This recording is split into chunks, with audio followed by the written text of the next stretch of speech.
time all year for Boston. So, players, negative comments, leadership questions, what's going on, and all of a sudden not so rosy for the Celtics and their head coach, Brad Stevens. I think we're desperate for a win, and to feel good about ourselves. I said, you feel a lot better leaving the night, but it doesn't feel much better because you didn't win. And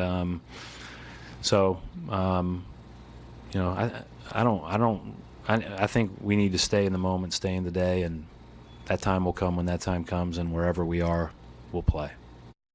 What's your confidence level in the team going forward? What do you mean? Just in terms of, you got what kind of question is that? A legitimate question. I mean, Nah. How do you feel about this team? Next question. Sometimes you give the answer to a question by not giving the answer to the question. I mean, look, I think for most of us, if it's not an issue, it's not an issue. There's an issue. I mean, look, Kyrie, Morris, then, Danny's in the locker room. There were rumors about that and what's going on. I want to start with Coach because Brad Stevens, brilliant, such a good human being, working with people, X's and O's, all of that. But guess what? Now you're in Boston.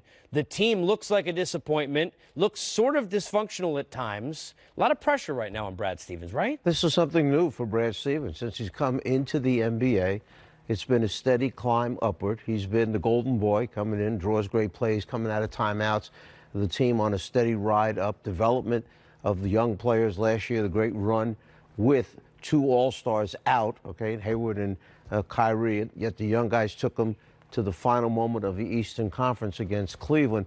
So all this has been a plus. All this has been Brad Stevens showing what a great coach he is. But now he had to face the same pressure that the team is facing. The expectation level going into the season was Boston may be the best team in the Eastern Conference. Boston will be in the finals. And now because of all the things that have gone on there, and because of the pressure of being in that favorite role, he has to deal with that as well. Not only does he have to continue to coach and teach and develop, but then he has to handle the locker room, what's going on in the locker room, handle the media, and try and keep all that calm as they lose games. Remember, when you lose one game, maybe two in a row, you're not answering negative questions for a long period of time. When you get to the fourth loss in a row, you start to say the same things over and over again, and it becomes tougher for the players. They don't want to answer tough questions. Yeah, look, when Kyrie wanted to separate from LeBron, whatever happened or didn't, wanted that opportunity to then lead, right? He's talked about, hey, thanking LeBron, understanding now how difficult that is.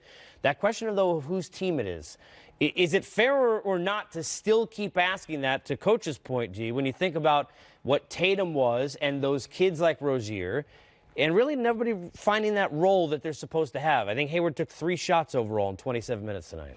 Yeah, I mean, this team is a bit disjointed. And just, it's interesting. I thought, obviously, this time last year, Kyrie had been playing. The younger guys were in different roles. And obviously, once he left, they went to the playoffs. They had to learn to play together. Everyone stepped their play up, and they were fantastic. And so it's now you have a Kyrie Irving coming back, you add a Gordon Hayward who's trying to find his way, and you have players who've tasted some success, and so it's just trying to make all that work. We all kind of felt it would take some time, but I think by now you felt like they would have figured it out. And instead of coming together as a group, it appears as if they're sort of fragmenting. And that's alarming. I was at the game. I did the game last night in Toronto. They came out in that first quarter. They played them tough and then just sort of imploded there in the second quarter. The body language, the spirit, the lack of energy and enthusiasm against the team that you may see in the conference finals or in the playoff run, a Toronto Raptors. Do you think they would circle the calendar and be ready for that game? And so, there's an expression somebody said the other day, it's not X's and O's, it's Jacks and Joes.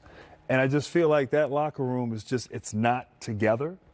And they need to figure that out quickly. They need to figure it out, or if not, they won't fare well in the postseason, and that roster may look different going into next year. In Golden State, why have guys fit into the culture? Everybody knows, hey, look, the role is whatever role it is that night to help the team win, right? That's why they move the ball so well.